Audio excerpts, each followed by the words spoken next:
ഭരണഘടനാ ചർച്ചയിൽ കോൺഗ്രസിനെയും നെഹ്റു കുടുംബത്തെയും കടന്നാക്രമിച്ച് പ്രധാനമന്ത്രി നരേന്ദ്രമോദി. കോൺഗ്രസിന്റെ ചരിത്രത്തിൽ നിന്ന് അടിയന്തരാവസ്ഥയുടെ കറ മായ്ക്കാനാകില്ലെന്ന് പ്രധാനമന്ത്രി.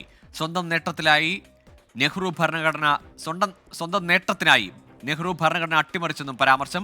ബിജെപിയുടെ നിയമസംഹിത ഭരണഘടനയല്ല മനുസ്മൃതിയാണെന്നും രാഹുൽ ഗാന്ധി വിമർശിച്ചു. ഭരണഘടനയെക്കുറിച്ചുള്ള ചർച്ചയിൽ 1 മണിക്കൂർ 50 മിനിറ്റോളം നീണ്ട പ്രസംഗത്തിൽ ഭൂരിഭാഗം സമയവും നെഹ്റു കുടുംബത്തെ വിമർശിക്കാനാണ് പ്രധാനമന്ത്രി ഉപയോഗിച്ചത്. സ്വന്തം നേട്ടത്തിനായി ഭരണഘടനയെ അട്ടിമറിക്കാൻ ആരംഭിച്ചത് ജവഹർലാൽ നെഹ്റു. ഇന്ദിരാഗാന്ധി അത് തുടർന്നു. 1951 में जबकि चुनी हुई सरकार नहीं थी, उन्होंने ऑर्डिनेंस करके संविधान को बदला और किया क्या?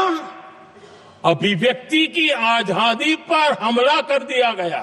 അടിയന്തരാവസ്ഥ ജനാധിപത്യത്തിലെ കറുത്ത അധ്യായം. और कांग्रेस के माथे पर जो पाप है ना, वो कभी भी धुलने वाला नहीं है, कभी भी धुलने वाला. यह सब हिंदुस्तान दुनिया में जब जब लोकतंत्र की चर्चा होगी, कांग्रेस के माथे का ये पाप कभी धुलने वाला नहीं है.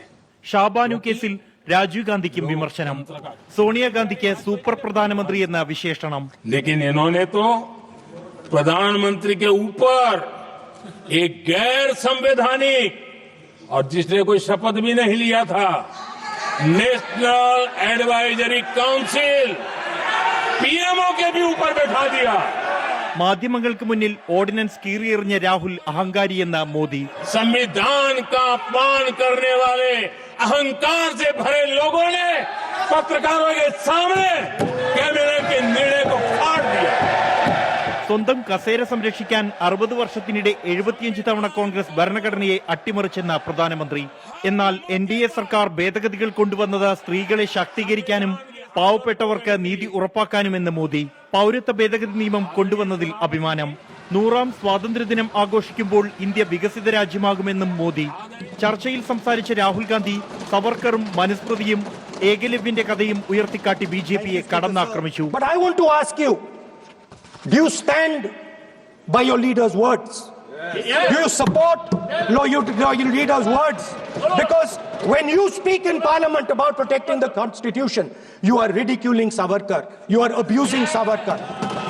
അദാനി കോഴ, സംബാൽ സംഘർഷം, ഹത്രാസ് കൂട്ടബലാത്സംഗം ഉൾപ്പെടെ രാഹുൽ ആയുധമാക്കി.